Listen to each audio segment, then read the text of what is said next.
गाव म्हणजे फक्त घर नाहीत, तर माणसांची माणुसकी असलेलं जग. एकेकाळी गावात सगळं साधं होतं. माणसं, त्यांच्या इच्छा आणि त्यांचं जगणं.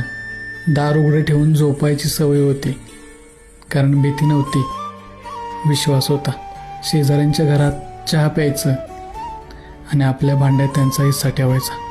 कोणाच्या घरी दुःख आलं तर सगळं गाव धावत जायचं, आणि कोणाच्या घरी सुख आलं तर सगळे त्यात सहभागी व्हायचे.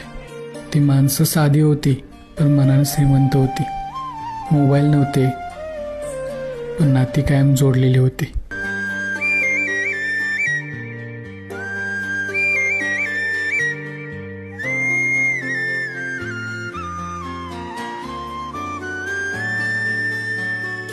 गाव म्हणजे फक्त घर नाहीत, तर माणसांची माणुसकी असलेलं जग.